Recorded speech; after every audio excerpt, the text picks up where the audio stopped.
Hi guys, welcome back to my channel and welcome to the part 3, the very final part of my lessons from my 20s series. I hope you've seen the other two videos and I hope you've been enjoying the series so far. And I've been enjoying making them because it's not only for me to just share, but I'm also reflecting on some things, and I'm kind of learning also from this entire process. In the first part, I spoke about career and financial well-being or lessons, and then in the part 2 I spoke about social interactions and relationships. And in this part, this is a very important part, it's about physical, mental and emotional well-being, because at the end of the day, money and career is good, and relationships, all those things are great, and friendships and all those wonderful things, but who you are, your person, your physical well-being, your mental well-being, your emotional well-being, these things are very, very important. Arguably the most important of all the three aspects. So let's get into all my lessons from my 20s. So the first lesson I learned this very, very early in my life, thanks to my dad and my mom, but mostly my dad. Health is wealth. Health is the most important aspect of your life. If there's nothing you care about, you should care about your health. Like, that's like the number one thing. Like physical health, mental health, emotional health, sexual health, you name it, but your health is like supposed to be your number one priority in everything you do. In your 20s, you're very optimistic, like I said, and your body is very young and fresh and resilient, and you think you're like invincible. You can do anything, eat anything, drink anything, and you can, for the most part you can. But while you're doing that, I also advise that you bear in mind your well-being, because getting to your 30s and 40s with bad habits or problems that you develop because of bad health culture or bad health routines is not going to be nice. It's going to suck. So I feel like in your 20s you should begin to learn about your body, learn about the food your body likes or doesn't like. If you're into skincare, learn about your skin. One part of my physical health that I didn't really look out for very well, and this is crazy, because like I said, I worked in that industry, so I knew about skincare from a chemical mechanical point of view, but I didn't really imbibe that culture, like the lifestyle itself. So I didn't take care of my skin so much. I did many years of work in the field, so I got lots of sun damage, and I didn't know that my acne is going to get worse. Maybe, I don't know if I could have prevented it or not, but I feel like I didn't do as much as I should have for my skin. Granted, in your 20s, I mean, you're fresh and young, but your skin will benefit from basic cleaning, toning, and sunscreen. So the earlier you start taking care of your skin and preventing damage, the easier it is and the better it is for you, because prevention is better than cure when it comes to health. Absolutely true. Prevention is 100% better than cure. For me, I used to exercise a lot in my 20s. I used to run, I used to swim, and I used to go to the gym. Whatever body I have now, I attribute a lot of it, apart from genetics, I attribute a huge part of it to my exercising lifestyle when I was in my 20s. So your body builds that, you begin to train your body on how to exercise, how to eat properly. So like, I could go days and weeks and months without working out, and now if I just pick up any exercise, my body takes a little while and then it remembers. So you build muscle memory, your body just becomes better. So if you don't work out at all, I won't start in your 30s. I'm not saying it's too late for you. It's not too late. You can start whenever, 30s, 40s, 50s. But if you build up or pick up good exercise habits, exercise diet habits in your 20s, not only will you have a great body in your 30s, your body will remember how to do those things should you fall off, because life is going to get hectic, you guys. For me, life got hectic and I stopped going to the gym for years, and I've still not gone back, even though I'm planning to go back. But I maintain it with home exercises, and my body stays relatively strong and healthy, and that's helped me a lot. So that would be my advice and lesson to you. Don't think because you're young you can get away with not exercising and not eating right and smoking and drinking and all those things. Yes, you can indulge. I'm not going to judge. You can indulge, but indulge responsibly, indulge with your health in mind. The next lesson I learned, and I'm very grateful to have learned, is basic hygiene. I know this is like, it shouldn't have to be said, but it has to be said. There are many adults who are going about with terrible hygiene, and it's wild to me because you're not a baby anymore. Like, it's not cute going about with smelly bodies. It's not cute going about with unwashed teeth, unwashed clothes, unironed clothes. I mean, ironing is controversial. Some people don't like to iron. Like, many women don't like to iron, but keeping your clothes clean, keeping your body clean, keeping your teeth, your nails, your hair. It's basic, but in your teens, you can get away with not being very meticulous about this. But in your 20s, you're a grown person, you are entering into the workspace, you are dating, you are socializing. Nobody likes somebody who smells funky, okay? Nobody likes someone who's unkempt, right? I mean, you won't know everything, but your 20s, I feel like by your 20s, you have no excuse really. Like, you should absolutely learn to clean up after yourself and your space even. Like, in school, if you're in uni, secondary school, you can get away with not having your space neat, but in your 20s, as a full-blown adult, your body and your space and your clothes and everything about you should be clean. Like, cleanliness is next to godliness, and it's true. Learn to clean up after yourself. Like, just being a dirty adult is just not it. Like, the people that you see as early as 6 a.m. in the morning, like back in the day when I used to go to work, I used to leave very early, 6 a.m. in the morning, and somebody is smelling funky. Like, what's the reason? What is the reason? You can just use basic soap and water. Like, you don't even have to do too much. You don't have to buy expensive soaps and fragrances. Basic cleaning twice a day, basic brushing twice a day, brushing your tongue. So it's not that hard really if you think about it. It's not that hard to be clean. It's not that hard to just have basic hygiene. If you didn't know it before seeing this video, please, you're an adult now, you're grown now, learn to clean up after yourself and stay clean, okay? The next lesson that I wish I learned earlier, and this is a little bit of a regret for me, is that I didn't take the time to understand myself from a mental perspective. Like, I've always been someone who is on the quieter, reserved side, so that kind of helped me avoid a lot of trauma. But looking back now, I wish I was able to be more let me say, like, understand my triggers as a person, understand what is not good for me, what's good for me. I'm a very cautious person. I'm very cautious. I don't do a lot of things. I don't risk, and I'm also very risk averse.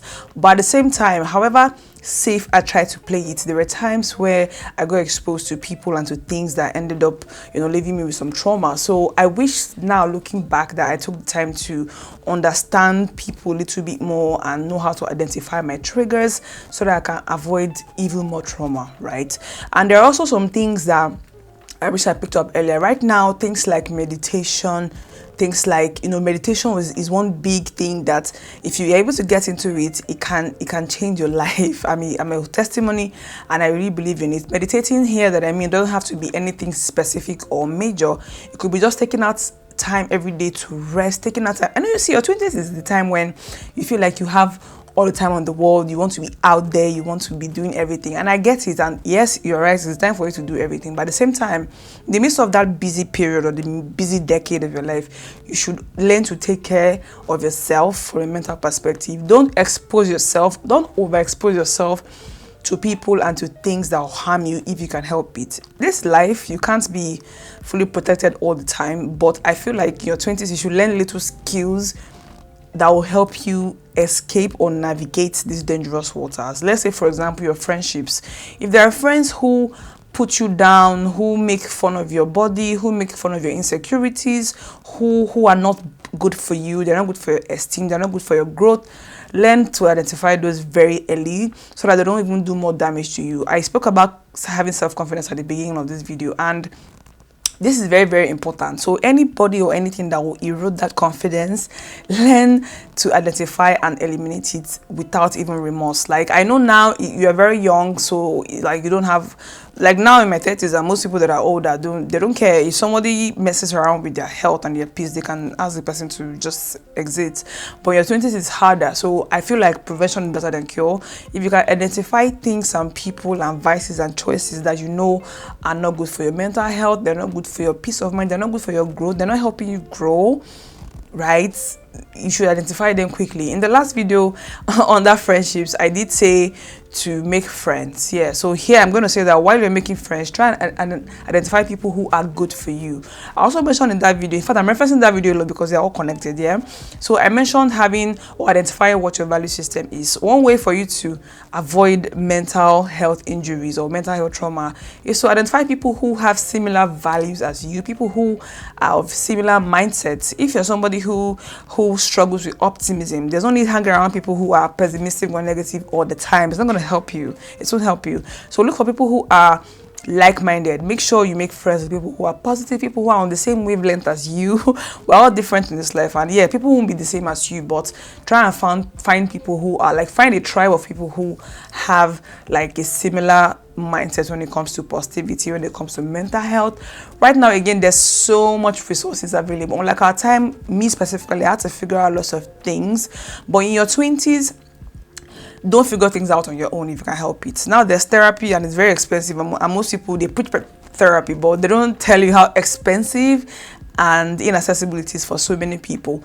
But for me, I advise that the next best thing you can do, the next lesson I learned this late, but I wish I learned it earlier, and it's a very valuable lesson. Learn to share your problems. I know that they train us with discretion, hide this, hide that, but share what you're doing. We live in a different era right now. If you're in your 20s, make sure you're hanging out with people who you can share your dreams, your plans. If you want to jackpot, for example, people that want to travel out, it will be easier for you if you're among people who are also on the same length, who is doing what. So you know what your mates are doing, you understand? It's not as if the begin having me or you are doing something else. It doesn't help. Like, know what your peers are doing and be in the group, like-minded circle, people that will help you. If like somebody, for example, who you learn that you don't like lactose, you're lactose intolerant, or maybe your body doesn't do well with alcohol, there's no point hanging around people who will cause you to drink or force you to drink all the time. People who will respect your boundaries, right? This is all under your mental health. People who won't see, I'm spending more time on this people aspect because a lot of times, apart from physiological and psychological issues, the people we are around or the people we engage with on a day-to-day basis, they have a lot to do with how we feel. They have a lot of impact on our mental health, whether we like it or not. So it's very important that you choose your people very carefully. Sometimes you can't help it. You find yourself, like in an office, for example, you're not the one recruiting people, so you can't really help the colleagues that you get. You can't even pick your family. For some, it's their family. Right. Unfortunately, we can't pick our families. If you're lucky and you have a positive, uplifting family, good for you. But for many people that don't have that, I suggest you find yourself friends and acquaintances, people who are like-minded, who are positive-minded, people who are on the same wavelength as you, people who will help you on your journey along. 20s is not the time for you to be alone. In your 30s, you come back to see why I say this about people. For me, people is like, it's so important to me.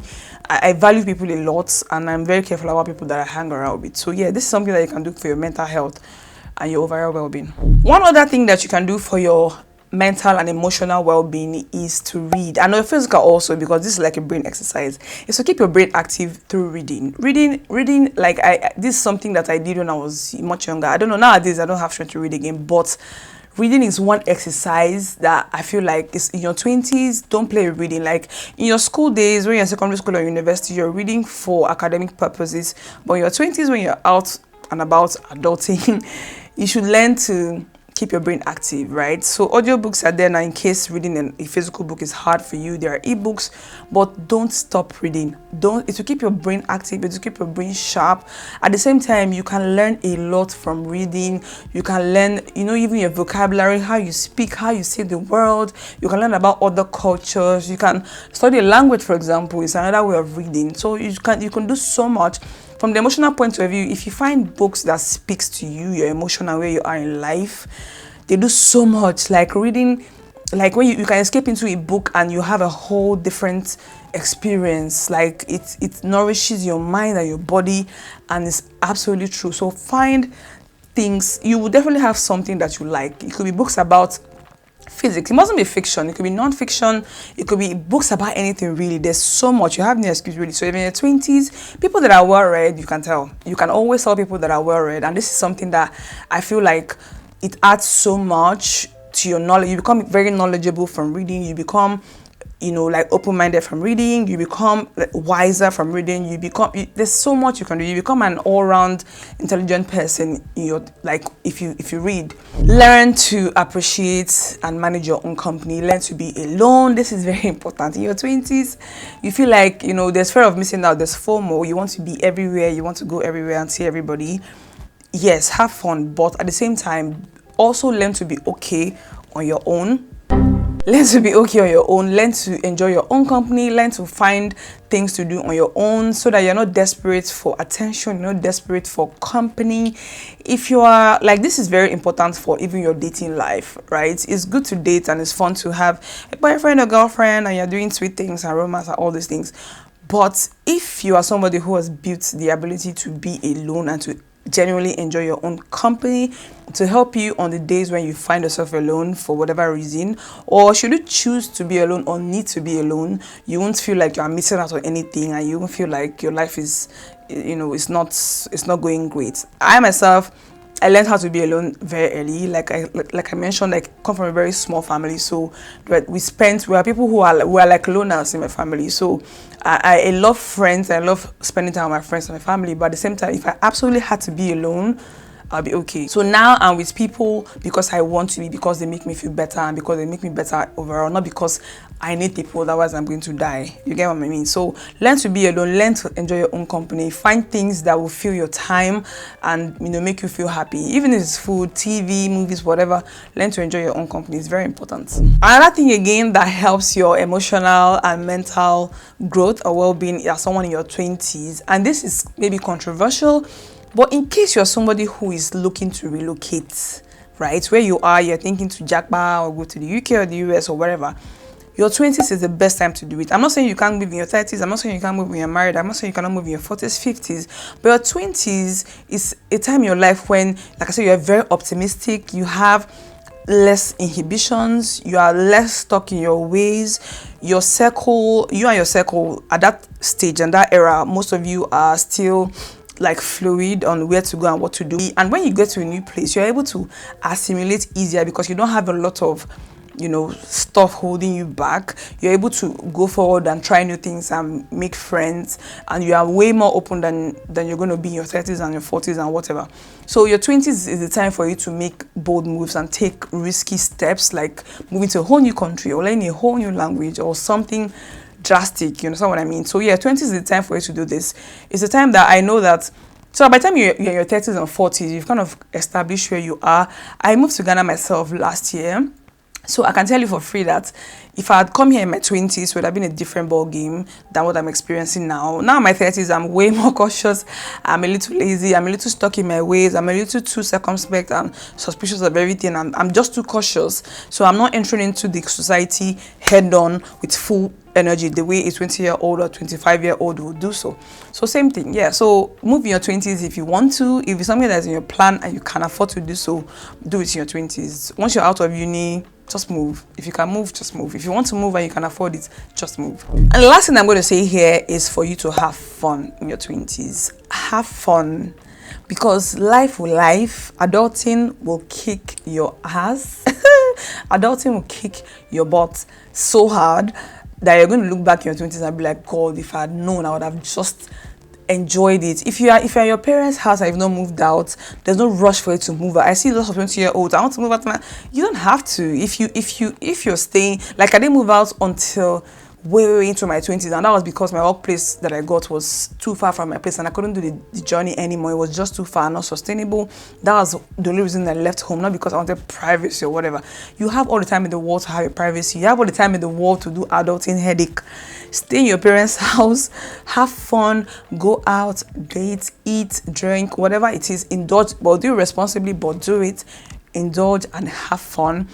Don't take life so seriously. Don't take things too seriously. Time will come when you look back and you know that all the things you used to worry about doesn't even matter. Like nobody will care after like a few years down the line. So that's all I have to say to my 20s, to my sweet 20s, and my 30s and my 40s. Doesn't matter what age you are. If you're watching this video, and my other two videos, the first one was about career, second one was about, you know, social relationships and all that, and now this is about physical, mental and emotional well-being. I hope I've been able to give you some sort of value, some sort of lesson that you can take and you can apply to your life. If you have any feedback, if you have any point of view, whether you agree or disagree, or any point that you wanted to touch on or that you want me to touch on, let me know in the comment section. I'll be very happy to interact with you there. Give this video a thumbs up, watch the other 2 videos and my other videos on the channel, and if you're not subscribed to my channel, if you're wondering what I'm about here, I do minimalist style, beauty, lifestyle, creativity, random videos, all from a minimalist point of view, because I'm a minimalist and I like to keep things simple and chill.